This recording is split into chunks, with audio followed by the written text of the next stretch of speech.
फालतू की भीड़ मत लगाइए इधर पे। पहले भी सूचित किया जा चुका है, अगर आप लोग नहीं हटेंगे तो आपके विरुद्ध कड़ी कार्रवाई की जाएगी। आलम भाई, आपके 16 रुपए वाले ऑफर के चक्कर में हम लोग के साथ क्या क्या हुआ। कपड़े जूते तो मिले नहीं, ऊपर से 200 रुपए की चप्पल अलग टूट गई। पुलिस ने घंटों दौड़ाया, वो अलग। जब आपकी दुकान खुली तो इतनी भीड़ थी कि डंडे चल गए, उसमें मेरा पर्स गिर गया या चोरी हो गया, अल्लाह जाने। तो हम आए थे गाइस लाटू रोड लेने और आलम भाई के चक्कर में हम लोगों को लाठी पड़ी है। लाठी वर्दी में पूरी राले लाठी मार देख सकते हैं, लाठी चार्ज हो रही है। आलम भाई का बर्थडे था, गिफ्ट हम लोग को मिल रहा है। ये देखिए, ये देख। कानपुर में 16 रुपए की सेल का चक्कर, कटी पूरे शहर में एक मैसेज से भयंकर गदर। जिसने दिया ऑफर, आखिर क्यों किया पुलिस ने उसे गिरफ्तार। आधी रात को खुलने वाली सेल से पहले ही सड़क पर उमड़ा जन सैलाब, लेकिन नहीं थे मौके पर कोई भी इंतजाम। अब हर तरफ हो रही सवालों की बौछार। दोस्तों, 16 रुपए की सेल का चक्कर, कटी कानपुर में भयंकर गदर। ये हैरानी की बात नहीं है, बल्कि एकदम सच है, क्योंकि एक कारोबारी ने अपने जन्मदिन पर 16 रुपए में कपड़े और दूसरे सामान देने का दावा किया, जो लोगों के लिए परेशानी का सबसे बड़ा सबब बन गया। क्योंकि आधी रात को शुरू होने वाली इस सेल ने ऐसा माहौल बना दिया कि हजारों लोग एक साथ एक ही जगह पहुंच गए।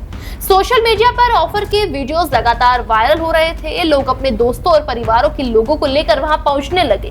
किसी को लगा कि इतने सस्ते में सामान मिलेगा तो मौका क्यों छोड़ना, लेकिन किसी ने शायद ये नहीं सोचा था कि कुछ ही घंटों बाद यही ऑफर पूरे शहर की सबसे बड़ी चर्चा बन जाएगा।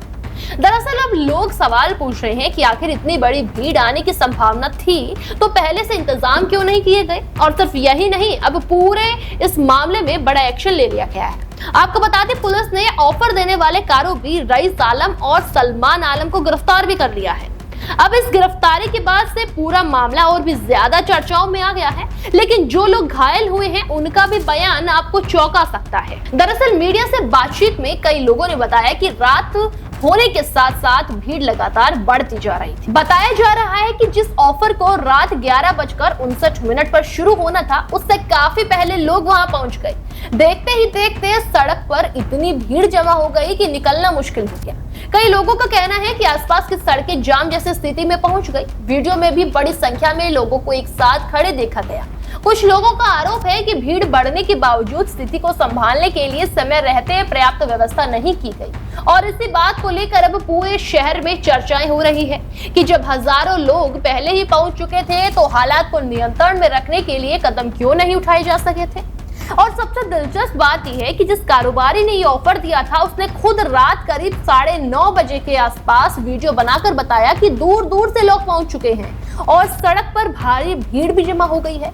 यानी कि भीड़ का अंदाजा पहले ही हो चुका था, इसके बावजूद हालात सामान्य नहीं हो सके। दोस्तों, बताया जा रहा है कि लोगों को ठंडा पीने का पानी भी बांटा गया और माहौल को संभालने की कोशिश की गई, लेकिन भीड़ लगातार बढ़ती रही। अब सवाल यही उठ रहा है कि जब पहले से हजारों लोग वहां पहुंचने की जानकारी थी तो सुरक्षा और व्यवस्था को लेकर मजबूती क्यों नहीं की गई। उसके बाद जो हुआ उसने पूरे मामले को और भी गंभीर बना दिया। लोगों का कहना है कि जब भीड़ बढ़ती चली गई तो माहौल तनावपूर्ण होता चला गया और इसी दौरान शोरूम का शटर गिरा दिया गया।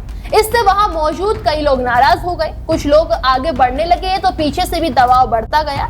मौके पर मौजूद लोगों के अनुसार कुछ ही मिनटों में हालात बेकाबू जैसे हो गए।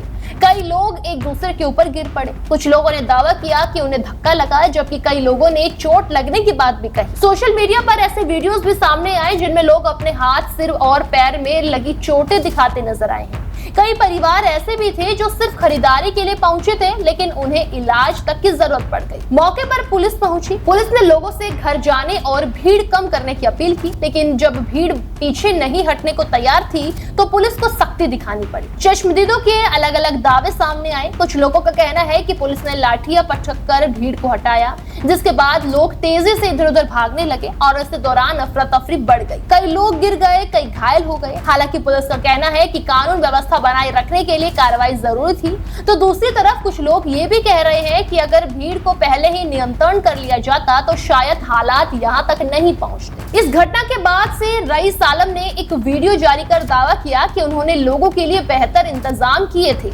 लेकिन भीड़ ने माहौल बिगाड़ दिया। उन्होंने लोगों पर हुड़दंगई करने का आरोप भी लगाया है। हालांकि दूसरी तरफ घायल लोगों और स्थानीय लोगों की बातें, अलग अलग तस्वीरें, ये सब भी दिखाई गई है। कोई कह रहा है कि इतनी बड़ी सेल का प्रचार किया गया लेकिन सुरक्षा नहीं दिखाई गई, तो कोई कह रहा है कि भीड़ को देखते हुए कार्यक्रम रोक दिया गया।